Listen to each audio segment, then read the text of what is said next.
Hi guys, welcome to another episode of Pointy Not Sharp.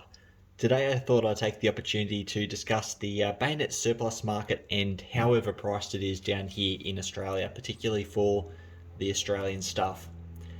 Now, as I'm sure quite a few of you would be aware, back in 1996 we had a pretty nasty gun-related massacre down in Port Arthur in Australia.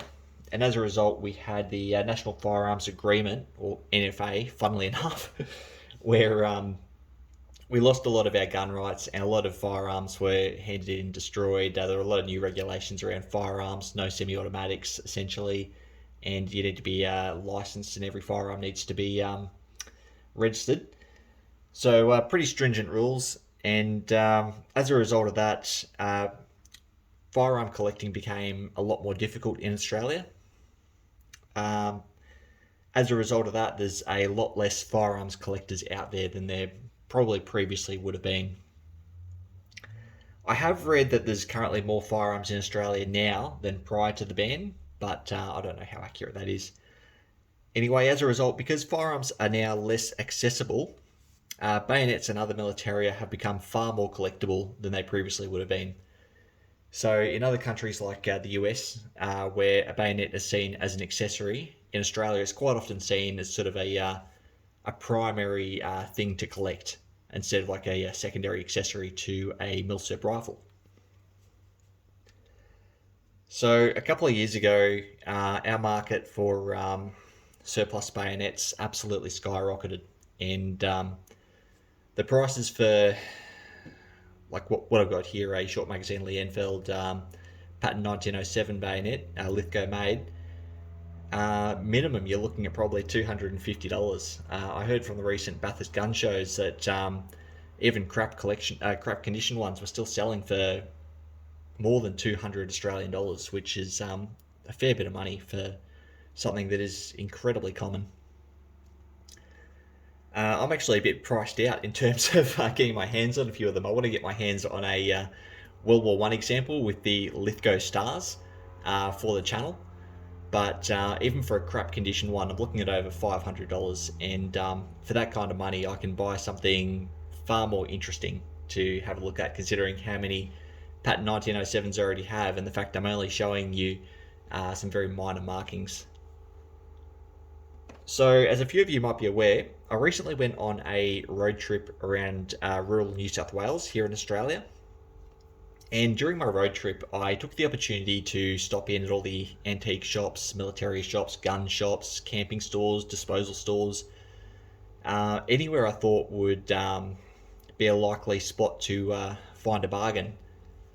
Now, 10 years ago, I lived in rural New South Wales in Wagga Wagga, and I remember back then the local camping stores had bayonets for $50, and there were plenty of bargains to be had. And that's kind of what I was expecting going into my road trip. Unfortunately, the end result is I was away for over a week and I found absolutely nothing worth buying. Um, there seems to be some kind of rumour in rural New South Wales that bayonets are now worth big, big, big bucks. So when I did find them, the cheapest bayonet I came across was $1,000, and it was probably worth $100. It was not anything special. So when I did find them in stores, um, to begin with, there weren't many places that still seemed to carry them, and all the store attendants I spoke to seemed to be this sort of myth or rumor that had been floating around. They'd also spoken to each other, being the country, everyone sort of knows each other, I guess, especially in a certain industry. And everyone said the same thing, that bayonets are worth big, big, big money, thousands of dollars. And if you have them, you're rich, which is not the case because even in the overpriced market here in Australia, you can still pick them up on eBay for a reasonable price. A couple of $100 for something like this. I buy most of mine overseas for a fraction of that. I get big orders in from the UK, Canada, the US, 10, 20 bayonets at a time. And I pick them up for a fraction of that cost. I don't know why people pay the big bucks. But when I went to these antique shops, particularly the antique shops, Their prices were ridiculous and their selections were very, very small. I remember one shop I went to had a Hitler Youth knife and a German dress bayonet, and that's all they had. Their dress bayonet was in terrible condition compared to this one. This one's not a very desirable one to begin with, but theirs was in worse condition than that, and they were asking, I think it was over $1,000 for each, and the condition of each was pretty abysmal. I had a chat to the attendant, and well, he wasn't too appreciative of my opinion of what they were actually worth when I made an offer. But yeah, and I went to a couple of gun shops. They had nothing.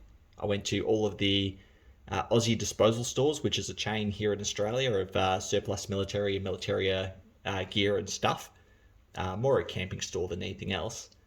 Now, in prior years, I actually bought my first bayonet from a store like that for $50, and it was a quite a good find. I was very happy with it. When I spoke to the staff there, they didn't have any in stock, and they didn't have any in stock countrywide. Apparently, there has been a direction from corporate of their corporation that bayonets are not to be sold or stocked because they're weapons, which is ridiculous. They sell hunting knives and camping knives and survival knives and everything else except bayonets or anything that's a weapon. But anyway, that was pretty disappointing. And a couple of the other chains appear to have done very similar, which again, very disappointing. There's still a few that stock them. I believe Mitchell's Adventures here in Australia, they still stock quite a few. They got some good stuff for reasonable prices. I got a Set Miel off them for like $70 a year ago, just before Christmas when it was down on special. So I was pretty happy with that here in Australia. That's a reasonable price. So yeah, week and a half travelling rural New South Wales, and I found nothing. I did find a shop selling hooked Quillen P1907s. They had 5 in stock, which was amazing. I'd never seen so many at once. And yeah, the guy was asking $2,000 a piece. I thought that was ludicrous at the time because I'd seen them sell on eBay for $800 to $1,000 over the last year. Not that many have come up for sale. And even the big auctions as well, the big firearms auctions, they tend to go for about that much unless there's something special about them. But in the last week, I saw a regular P1907 with a hooked Quillen go for $2,000 on eBay. So I don't know, the market's exploding. It's funny though, because while these, particularly the Australian ones, the P1907s, the Aussie M7s, the M9s, the SLR bayonets, they're going for absolutely stupid money. A lot of the foreign stuff, which I find far more interesting, far more historically valuable, is selling for significantly less. Now I'll move this one to the side. This is my latest acquisition. There is a video coming. It's a Portuguese model of 1885 for the Kropatschek's rifle. This is a very, very interesting bayonet. Very large, very beautiful, made by Steyr with markings on the spine. It's Austrian made for Portugal. Originally made for a single shot rifle that was eventually sold to the Boers and used against Australia in the Boer War. The bayonets are repurposed for the Kropatschek rifle, which is a groundbreaking rifle at the time. It was a bolt action Winchester tube magazine rifle in black powder. Very, very interesting. Not many of these made, from what I've read, like 16,000. Very, very interesting history and amazing quality. Very, very well made. I picked up this for significantly less than I got this. And this is just a regular P1907. It was in average condition when I got it, pretty rusty. Someone had sharpened it, and nothing special. It's just an OA, Orange Arsenal, probably the least desirable of the Australian manufactured P1907s. So that, it makes absolutely no sense to me. But the market is what the market is. I suppose I can take advantage of it a little bit. I'm trying to fund my channel by buying bayonets from overseas and chucking a couple on eBay every now and then to fund my purchases. That's how I managed to afford this one here. I don't buy a terrible lot. Most of what you see on my channel is from other people's collections. But when I do buy stuff, it's generally stuff I find very, very fascinating. Now, that's my whinging out of the way about the market here in Australia. That said, there's still plenty of bargains to get if you're in the right place at the right time. And finding them can be a bit difficult, but generally the places that you want to look, gun shows, people are becoming more and more knowledgeable about what they have every day. So it is getting harder and harder to find a bargain at a gun show. The internet's definitely making that harder, but you can still get stuff for decent prices, and there's plenty of people to have a chat to, a lot of networking to do, lots of interesting stuff. For the last couple of years in Australia, due to COVID, we haven't had any gun shows. They had one recently in Bathurst and I missed it. The one that I've traditionally gone to has been discontinued completely, I believe, which is disappointing. Other than that, I do most of my shopping with online retailers, so online gun shops, military shops, surplus shops. There's a couple here in Australia that don't advertise particularly well and are quite difficult to find, and I found them through word of mouth, and they generally sell stuff for a decent price, and I promise there's a stack more I haven't found as well that are offering great deals. And those kinds of dealers overseas are fantastic places to buy as well. Like, I've found online retailers in Canada and the UK which sell for a fraction of what I pay here in Australia, and I've got a couple great deals and brought a few into the country. Not this particular one. This one came from overseas in a batch of 4 or 5, I think, but it's not mine. It does belong to a mate. So online retailers seem to be the way to go. Other than that, there's also firearms and antique auctions. Here in Australia, they tend to sell pretty high. Generally, you won't get a bargain, and generally, they sell them either individually or in batches of 2. So it's not like the States with their Rock Island auctions and Morphe's, where you have batches with 10 or 20 bayonets selling for $500 to $600. No, here you'll have 1 or 2 selling for $600. But that's Australian, not US. A couple other places, estate auctions. I've seen a couple estate auctions do pretty well. I saw a couple bargains pop up recently, but they were in a very rural area, and I couldn't take a look before I bought online, and the photos were pretty crap, so I avoided that one. But you do get the occasional estate auction with some fantastic stuff pop up every now and then. You got to keep an eye out for those. There's still plenty of bargains on eBay. So my Portuguese here was a bargain on eBay. It sat on eBay for some time. It went untouched, unbidded on, and the auction ended and was relisted about 3 or 4 times before I eventually picked it up. And as I've been harping on, overseas, if you're here in Australia, there are so many fantastic bargains overseas. I tried to buy a batch from Indonesia.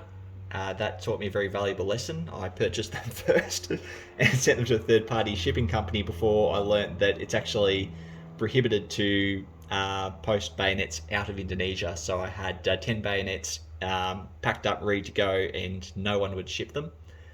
I sent them to 2 or 3 different shipping companies. I even sent them to a friend's shipping company over there, or a friend of a friend who owned a shipping company, and said he would find a way to get them over, and they're still there a year on. I don't expect to get them anytime soon, unfortunately. I think I've lost my money there.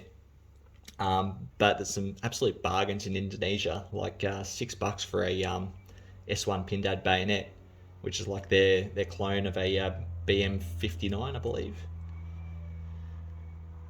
Next trip to Bali, I might pick up a few of those, I think.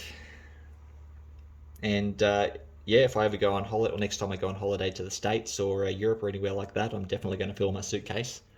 I might be planning a trip to the States in the next couple of years, and I might be getting an extra suitcase just for bayonets. We'll see how I go.